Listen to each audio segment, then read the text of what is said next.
Hey guys, what's up? This is Denny back. Today's segment on the Toyan build is going to be the maintenance, okay, of the motor. I want to kind of go over what I do for the maintenance on the motor, and in case anybody else has got one out there, you know, you guys got any ideas or the way you do it, just feel free to leave in the comments. So here we go. Okay, so the maintenance on the motor itself, it's basically checking your belts and check your timing mark. On these things here, okay, there is two little marks. Okay, you'll see the one right there. See that little mark right there on the right there. You see that little mark right there. You're going to want to make sure that mark's down and the crankshaft mark, they line up, okay, for your belt. Now you can see up here, I've got some sludge starting from the, from running it so much today. Now one thing I want to do, this little tube of grease right here is like really, really important, okay?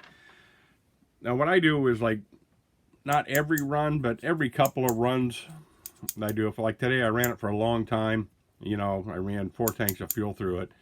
I would say I probably should have took the cover off and put a little grease on the rocker arms and the the lifters on the thing. Every couple of tanks. I mean, running them for a long time, it will create a lot of wear, and then when they start running dry, that's when you start losing the lobes off your camshaft, and then it doesn't run right, and then you don't know why. And I always make sure that the tube in the bottom of the oil pan on the thing that's underneath here, I always make sure that thing is cleared out and everything. And if you got a catch bottle on there, always make sure you empty it. And basically, if you're going to run it in any dirt or anything like that, make sure your air cleaner is clean.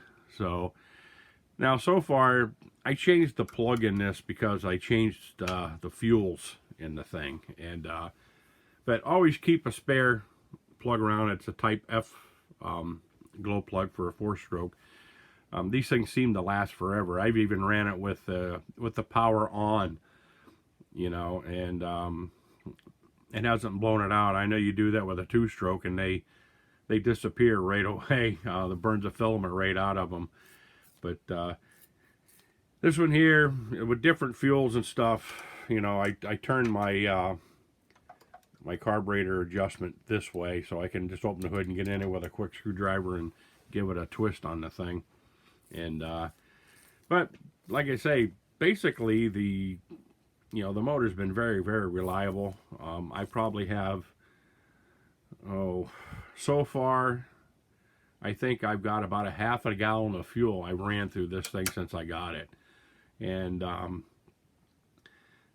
tried different tires on the thing. I've tried different spur gears and stuff, and right now I'm running a 40 tooth spur gear and a 14 tooth clutch bell.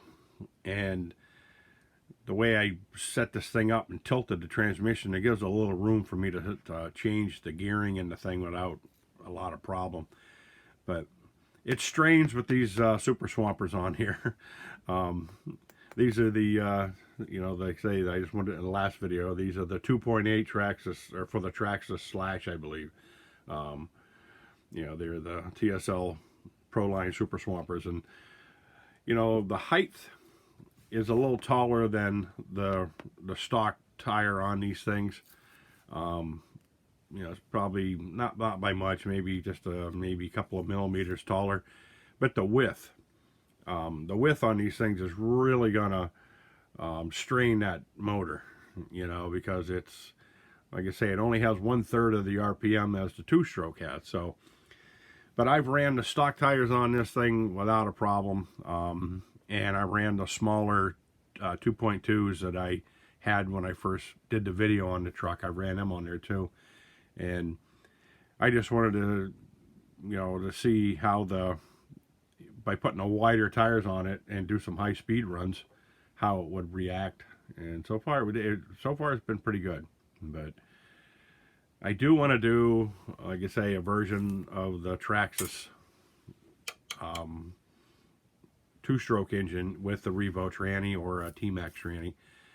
I did that, like I say, before on my last Nitro Bruiser I had built, and that thing screws. It takes off like you wouldn't believe, and you know it rocks. But I think with a little bit of a smaller spur gear, you know,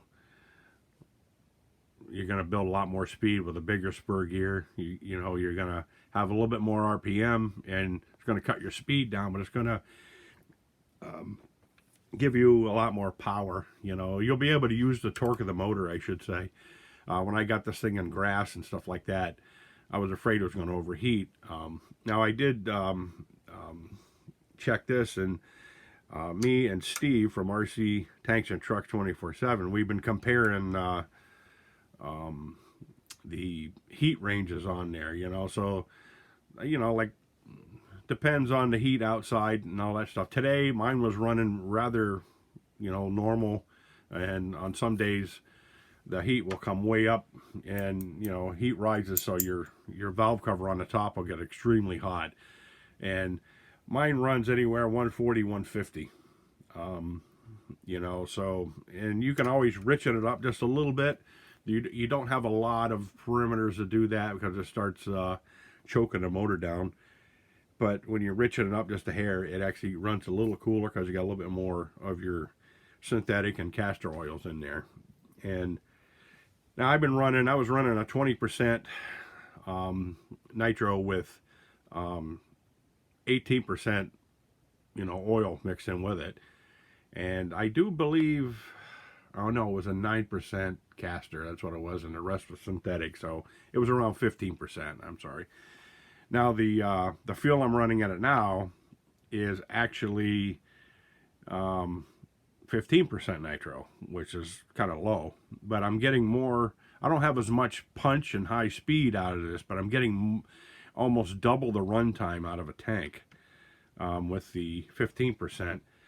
And it has like an, I think around an 18%, 19% oil mixture with it. So, but like I say, I've been playing with the fuels and stuff back and forth, and you know, I had a can of 15% before, and it must have been no good because it didn't run at all, you know.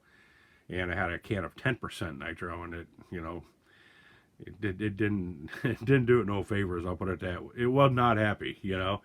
The 20%, 25%, that seems to be the sweet spot for these things, and you know, I'll probably go back to the 20%, if not more. But for now, like I say, it's all an experiment, and you know, you guys can follow my build and, you know, learn from my mistakes or my triumphs and all that stuff. So, anywho, like I say, you know, hope everybody had a great weekend. You know, like, share, subscribe if you want.